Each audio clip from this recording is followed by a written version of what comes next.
गांव के किनारे एक प्राचीन स्कूल था, जहां की शिक्षिका सुजाता मैडम अपनी अद्भुत शिक्षण विधि के लिए प्रसिद्ध थीं। वे बच्चों को न केवल पढ़ाई में बल्कि जीवन के महत्वपूर्ण मूल्यों को भी सिखाती थीं। लेकिन इस बार उनके स्कूल में एक नई चुनौती आई थी। एक दिन गांव के मुखिया ने घोषणा की कि सरकार ने शिक्षा के नए कड़े कानून लागू किए हैं। इन कानूनों के अनुसार बच्चों को पढ़ाने के तरीके में कई बदलाव करने होंगे। सुजाता मैडम ने इस खबर को गंभीरता से लिया और नए कानूनों को समझने में जुट गईं। सुबह के स्कूल की घंटी बजी और बच्चे अपने अपने क्लास में बैठ गए। सुजाता मैडम ने कक्षा में प्रवेश किया और बोलीं, बच्चों, आज हम एक नई यात्रा पर निकलेंगे। यह यात्रा आसान नहीं होगी, लेकिन मुझे यकीन है कि हम इसे पूरा करेंगे। बच्चे उत्सुकता से उनकी ओर देखने लगे।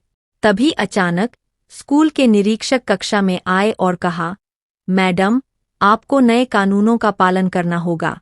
हर कक्षा में शिक्षा का तरीका बदलना होगा। सुजाता मैडम ने मुस्कुराते हुए कहा, बिल्कुल सर, मैं कोशिश करूंगी कि नए नियमों के तहत बच्चों को सही दिशा में ले जा सकूं।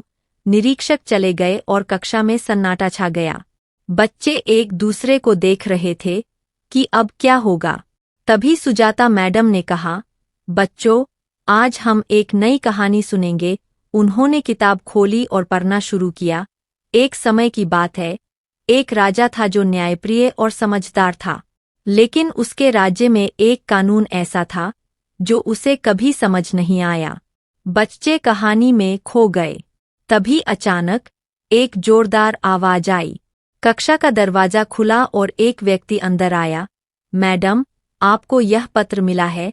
सुजाता मैडम ने पत्र खोला और पढ़ा, आपको आज शाम तक नए पाठ्यक्रम को लागू करना होगा। सुजाता मैडम ने पत्र को मोड़कर अपने पास रख लिया। उन्होंने बच्चों को देखा और मुस्कुराते हुए कहा, कहानी जारी है। राजा ने अपने मंत्रियों से सलाह ली और उस कानून को बदलने की ठानी। बच्चे कहानी में फिर से खो गए। लेकिन हर पल एक नया मोड़ आ रहा था।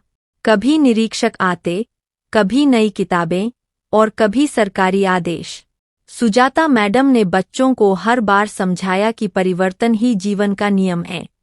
शाम को जब बच्चे घर जाने के लिए तैयार हो रहे थे, सुजाता मैडम ने उन्हें रोका और कहा, आज की अंतिम बात सुन लो बच्चों, परिवर्तन से डरना नहीं चाहिए। जो बदलता है वही आगे बढ़ता है। शिक्षा का नया कानून हमें चुनौती दे रहा है, लेकिन हमें मिलकर इसे सफल बनाना है। बच्चे सुजाता मैडम के इस साहसिक संदेश से प्रेरित हो गए। अगले दिन उन्होंने नए कानूनों के तहत पढ़ाई शुरू की। बच्चों ने सुजाता मैडम के नेतृत्व में तेजी से नई पद्धतियों को अपनाया और पूरे गांव में एक नई शिक्षा क्रांति की शुरुआत की। अधूरी शिक्षिका कहानी यहीं समाप्त नहीं होती, बल्कि हर रोज एक नया पन्ना जोड़ती है। सुजाता मैडम ने दिखा दिया कि बदलाव से घबराना नहीं चाहिए, बल्कि उसे स्वीकार कर आगे बढ़ना चाहिए।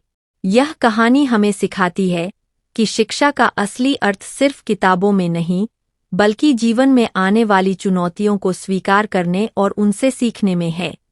सुजाता मैडम ने अपने अद्वितीय तरीके से बच्चों को यही सिखाया।